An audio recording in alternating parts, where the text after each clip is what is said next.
setiap kegiatan itu mengadakan selamatan dengan tujuan apa? Hidup itu ya ngati-ngati lan Mas Bodo. Adat-adat semacam itu saya harapkan tetap dilestarikan, karena di akhir era modern ini, era zaman semacam itu banyak sekali yang ninggalno Jawa nih, wong Jawa lali Jawa. Assalamualaikum warahmatullahi wabarakatuh. Waalaikumsalam warahmatullahi wabarakatuh. Bismillahirrahmanirrahim. Alhamdulillahirabbil alamin wa bihi nasta'inu ala umuri dunya waddin.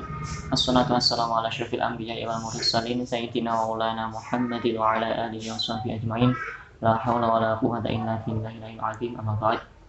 Alhamdulillah kita masih dapat bertemu dalam keadaan sehat walafiat meskipun kita dalam ranah virtual pada pertemuan kali ini. Nah, pada pertemuan kali ini kita mendekati pertemuan yang keempat. Ketika pertama dulu kita sudah membahas mengenai tahlilan, kemudian dilanjut pembahasan mengenai metoni, yang ketiga pembahasan mengenai maulid nabi, yang keempat ini pembahasan kita mengenai adat pindah rumah khususnya di Jawa ini. Nah, pada pertemuan kali ini saya ditemani narasumber yang luar biasa, beliau Bapak Hilman Najib. Assalamualaikum Pak. Waalaikumsalam warahmatullahi wabarakatuh. Nah, Pak, kita kan ini tinggal di Pulau Jawa, khususnya di Jawa Tengah, Kudus.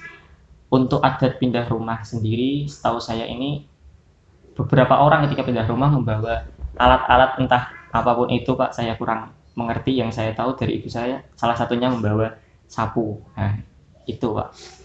Tentang adat tersebut, setahu Bapak itu bagaimana yang terjadi di Kudus ini Pak khususnya? Ya, emang di wilayah Kudus khususnya dan umumnya di wilayah Jawa Tengah atau Pulau Jawa ya, untuk adat untuk pindah rumah itu biasanya emang membawa barang sesuatu yang entah itu tadi yang disampaikan sapu, ada ekra, ada beras, ada kendil dan yang lainnya untuk dibawa pindah dari rumah sebelumnya ke rumah yang baru, mungkin itu. Gitu. Iya. Nah, untuk yang barang-barang tersebut Pak, kita ketika pindah rumah saja atau ketika kita juga menyewa rumah atau bagaimana? Iya. Intinya gini sih, kalau dalam artian bahasa pindah rumah itu kan kita menempati tempat baru. Nah, tujuannya apa? Intinya kalau pada saat pindah rumah itu adalah mencari alat berkah dan minta izin kepada tempat di situ. Ya, ini sedikit agak melebar itu dari ngendikannya Mbah Maimun itu kan yakin ya. Hidup di dunia ini kan diciptakan, Allah menciptakan kan dua, manusia dan jin ya, jin dan manusia. Nah, tujuannya gitu. Kalau mungkin jin dari Indonesia atau Jawa dengan jin Arab itu pasti berbeda polanya. Nah, disitulah orang Jawa itu kalau mau mengadakan selamatan, intinya kan di situ kan selamatan, minta keselamatan dan keberkahan dalam kita pindah rumah. Ya, seyogyanya emang apapun itu, dalam artian pindah rumah emang rumah baru atau pindah rumah kontrak, kita pada saat kita mengontrak rumah atau ruko itu sebaiknya ya semacam itu, ada istilahnya biasanya ya pindah rumah gitu. Masalah membawa sesuatu itu sebuah tradisi Jawa. Biasanya orang Jawa itu dalam mengemas adat, istilahnya kegiatan Islami itu pasti ada semacam apa ya, kalau bahasa istilahnya itu ada ciri-ciri tersendiri. Nah, itu contohnya misalkan semacam kalau biasanya orang membuat rumah baru, duduk tablek ya, itu pasti tetap ada selamatannya, tapi ada ciri khasnya. Entah itu ciri khasnya itu pakai syarat-syarat apa. Nah, terus kalau rumah sudah berdiri, kemudian mau ada mau ada naikkan ya istilahnya munggah kayu. Nah, kalau bahasa Jawa kan orang munggah kayu atau naik gendeng, mau masang gendeng. Nah, itu kan itu juga di Jawa. Itu pasti ada selamatannya. Ada selamatannya dan ada ciri-cirinya juga. Biasanya pakai tebu ditaruh di situ, terus di genteng itu juga dikasih bendera padi dan sejenisnya. Nah, begitu juga pindahan rumah. Nah, itu juga ya intinya itu kalau orang Jawa itu apapun sesuatu itu minta keselamatan, minta keberkahan, karena kita hidup berdampingan dengan yang namanya saudara kita, ya istilahnya jin.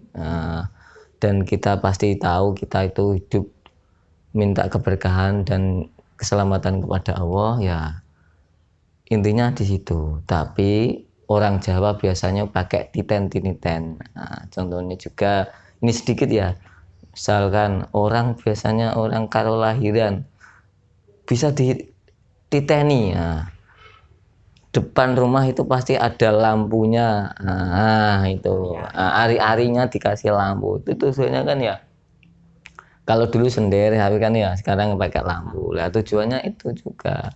Kalau biasanya itu sengetahuan saya, kalau enter itu dikasih lampu, apa jenenge ari-ari dikasih lampu atau digender itu biar tidak didatangi hewan buas. Nah, selain itu juga kangge tineten tetangga kalau mau tilek, ikut bunga kepada ada saudara yang sudah punya lahiran itu, iki omahe sing di bayi, macam itu. Mungkin itu berkaitan perpindahan rumah itu.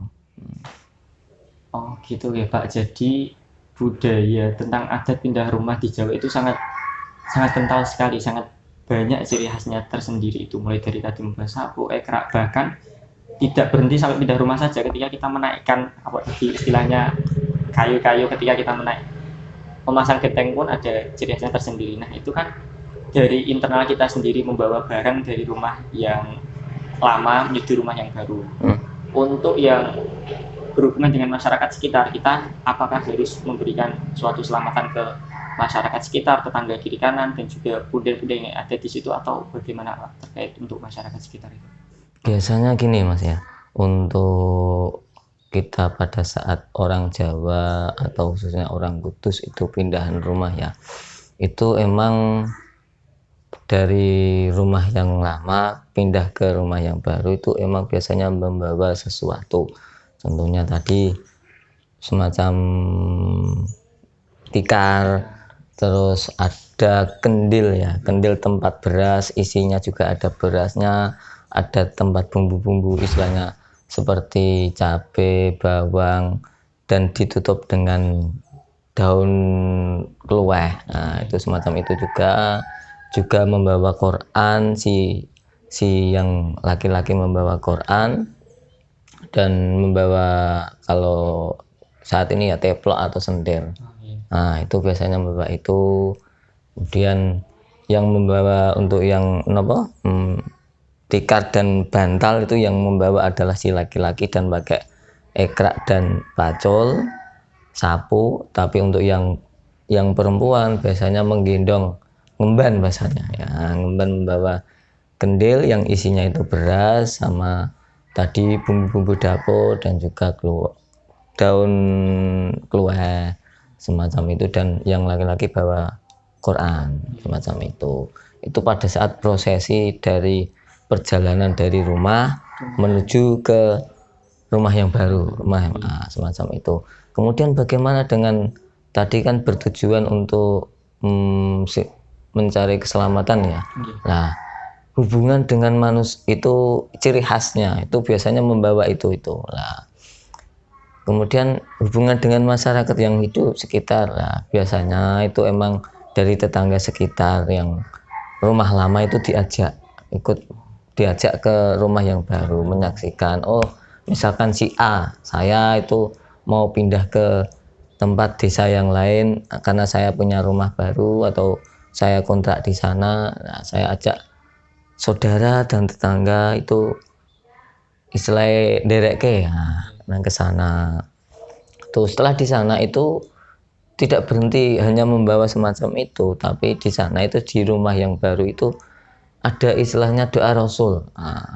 Doa Rasul, akan istilah doa Rasul itu ya yang tetangga-tetangga diajak doa Rasul, tujuan ya bertawasul kepada Nabi kita Muhammad SAW biar rumah itu beri keselamatan dan keberkahan. Terus bagaimana dengan yang di sekitar situ? Mungkin ada yang biasanya itu emang contoh misalkan saya di tempat wilayah ini, wilayah Grandon, saya punya rumah baru di Singojandi. Biasanya saya memberi istilah makanan ya, mengirim makanan kepada punden yang ada di sana. Nah, tujuannya apa ya tadi?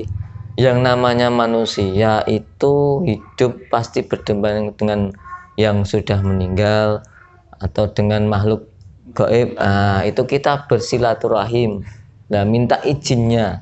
Nah, ya semacam itu kita kegiatan semacam tersebut tadi, semacam kita pindah rumah ya tujuannya itu minta keselamatan, minta izin manakala mungkin di sekitar segitu ada makhluk yang kita tidak tahu, tidak kasat mata, barang gaib itu yang ada di situ ya saling berdampingan lah, tidak mengusir tapi saling berdampingan dalam istilah hidup di bumi ini semacam itu. Yang penting ojo ganggu intinya gitu.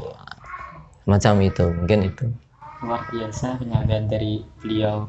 Dari barang-barang yang dibawa segitu banyak tadi Pak, ada kandi, ada beras, ada Quran yang dibawa seorang laki-laki dan seorang perempuannya menggendong lah istilahnya. Menggendong itu dari barang-barang tersebut apakah ada filosofinya tersendiri Pak bagi kita supaya sama-sama tahu kenapa kok harus barang itu yang dibawa? Mungkin ada makna tersendiri itu Pak. Oh iya. Ya, gini ya, yang namanya orang pindah rumah kan dari rumah lama ke rumah yang baru ya. Nah, biasanya orang rumah baru itu kan belum ada barang-barang yang ada di situ. Masih kosong lah, kan gitu. Nah, secara tujuannya semacam itu, tapi dalam biar yang namanya rumah berumah tangga kan kalau dari rumah lama menjadi pindah ke rumah baru itu masih kosong. Tujuannya tadi disuruh membawa apa saja itu untuk mengisi yang ada di rumah itu yang kosong biar terisi. Nah, tapi di situ pun ada filosofi yang dibawa. Contoh ya, dalam kendil, biasanya orang Jawa ku mbogae sing mempeng ben kendile rak jomblang. Nah, kan di situ ada toh. Nah, itu kan kenapa? Kendil itu adalah tempat beras. Kalau beras nanti setelah dimasak jadi nasi ya. Nah, itulah kenapa orang kalau pindah rumah disuruh membawa kendil. Nah, itu biar pada saat di rumah yang baru itu tempat itu sudah ada, rezekinya sudah diciptakan di situ.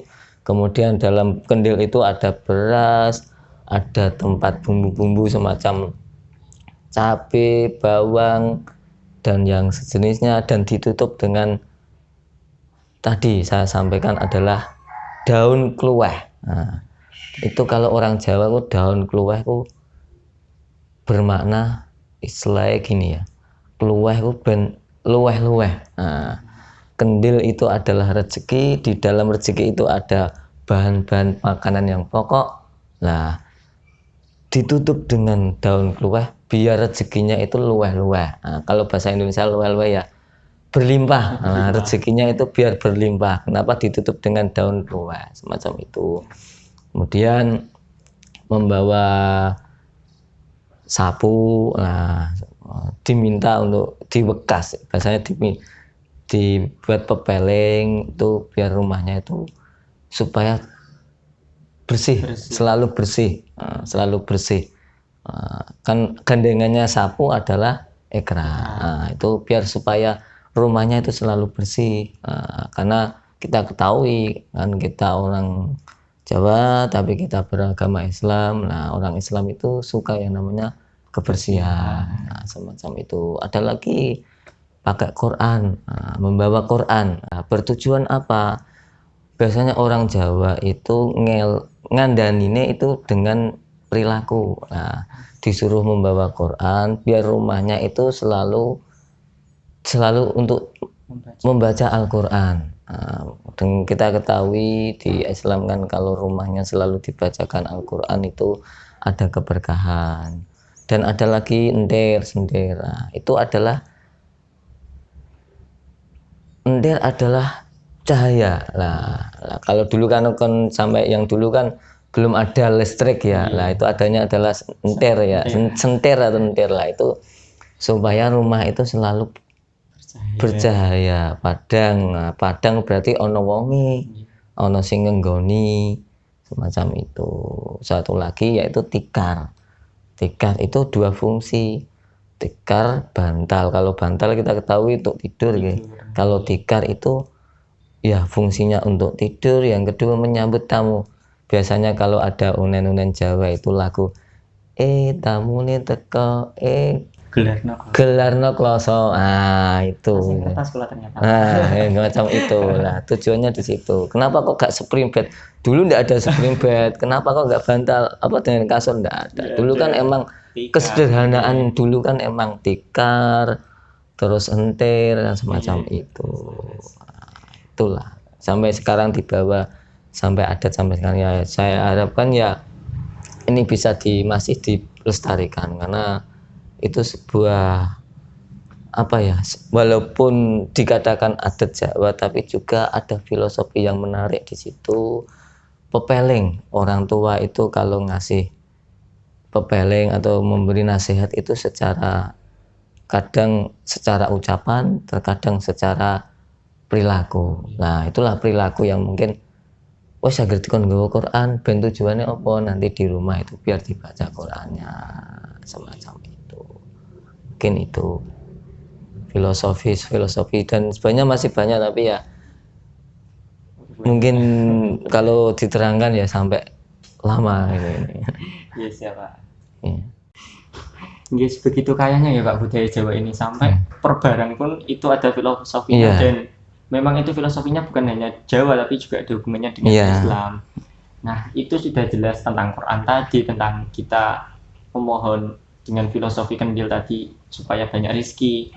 Nah, itu sudah jelas ada hubungannya dengan Islam. Nah, adakah hal yang lain Pak yang tentang adat pindah rumah ini di dalam syariat itu ada hubungannya atau bagaimana Pak? Iya.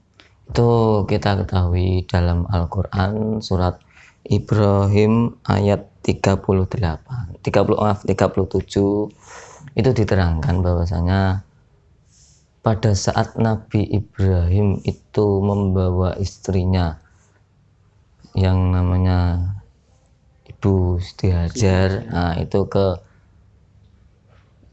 kota Madinah dengan tanah lapang sendirian di situ, kemudian ditinggal. Nah, di situ pada saat Nabi Ibrahim membawa Siti Hajar di tanah Madinah dengan lapang itu berdoa di situ, Rabbi iznillah, di situlah. Dengan apa tujuannya? Niat kepada Allah, ya Allah saya titipkan istri saya di sini nanti dengan beri keselamatan dan keberkahan, semacam itu. Kan kebanyakan itu pada saat pindah rumah itu ya tergantung kita. Biasanya kan orang Jawa itu kalau mau ada acara apa itu kan minta keberkahan ke rumahnya Pak Yai ya. Nah, ke rumahnya Pak Yai itu dikasih doa apa. Biasanya kebanyakan itu disuruh baca itu. Nah, dibaca surat Ibrahim ayat 37, kadang dibaca 313, ada yang 33, semacam itu. Dengan apa tujuan? Bersanad kepada Nabi Ibrahim yang pada saat itu pergi dari rumah keluarganya membawa istrinya ke tanah Madinah, semacam itu. Nah, jadi sudah jelas budaya Jawa ini bukan hanya budaya-budaya saja, tapi memang dari dulu sudah ada ceritanya tersendiri dan ada hubungannya dengan Islam. Jadi kita harus mempertahankan budaya-budaya yang sudah ada sejak dulu sampai sekarang sehingga anak cucu kita nanti bisa menikmatinya. Nah, untuk yang terakhir ini Pak, ada closing statement ataupun pesan untuk masyarakat sekitar terkait dengan adat Jawa secara umum, khususnya di adat pindahan rumah yang sedang kita bahas saat ini Pak. Ya, terima kasih. Mungkin saya menyampaikan kepada teman-teman pemirsa yang ada yang mungkin mendengar ini ya, kita nggak usah khawatir tentang adat Jawa itu apakah melenceng atau tidak ya. Nah, orang Jawa atau orang tua kita itu dalam melaksanakan adat Jawa itu saya meyakini itu pasti menggunakan fondasi agama Islam. Tapi orang Jawa itu kalau menggunakan perilaku atau adat Islam itu biasanya ada embel-embelnya, ada tambah-tambahnya, ada ciri-ciri khasnya semacam itu. Di semacam tadi yang saya sampaikan sejak awal ya, semacam tentang pindahan rumah, bangun rumah, mitoni, mapati, itu sebenarnya sudah ada sanadnya, ada jelas itu syariat Islamnya sudah ada. Hanya orang Jawa itu biasanya mengemasnya itu dengan kemasan yang unik ya, kemasan ada tengernya. Biasanya orang Jawa itu biasanya ngati-ngati lan waspada. Nah, hati-hati ku napa nggih? Ngateni. Ya. Ngerteni ku tujuannya kita harus tahu di mana. Tujuannya itu mencari keselamatan. Waspada ya kita harus bermawas dini, telek kanan, telek kiri dengan semacam itu. Setiap laku, setiap perilaku itu orang Jawa pasti semacam itu. Makanya selalu mengadakan selamatan. Setiap kegiatan itu mengadakan selamatan. Dengan tujuan apa? Hidup itu ya ngati-ngati lan waspada. Adat-adat semacam itu saya harapkan tetap dilestarikan ya. Tetap dilestarikan. Karena di akhir era modern ini, era zaman semacam itu banyak sekali yang ninggal no Jawa nih, wong Jawa lali Jawa nih. Nah, ya saya harapkan tradisi budaya yang nenek moyang kita, leluhur kita itu melestarikan itu kita juga ikut melestarikan. Karena saya prihatin di zaman sekarang ini anak-anak kita atau usia-usia muda, usia-usia yang anak-anak itu budaya tersebut itu sudah terkikis, sudah mulai dilupakan. Contohnya ya, itu semacam arah angin ya, arah angin itu wetan kulon iku baik anak-anak kita itu tidak tahu, padahal itu kan bahasa Jawa itu. Wetan dinang tidak tahu. Nah, itu sungguh perlu dilestarikan budaya-budaya Jawa, bahasa-bahasa Jawa. Mungkin itu. Ya, Pak, terima kasih banyak atas ilmunya yang telah disampaikan dari awal tadi sampai akhir ini. Nah, saya mewakili beliau meminta maaf yang sebesar-besarnya apabila ada salah dalam tutur kata maupun perbuatan. Dari saya, Assalamualaikum warahmatullahi wabarakatuh. Assalamualaikum warahmatullahi wabarakatuh. Waalaikumsalam warahmatullahi wabarakatuh.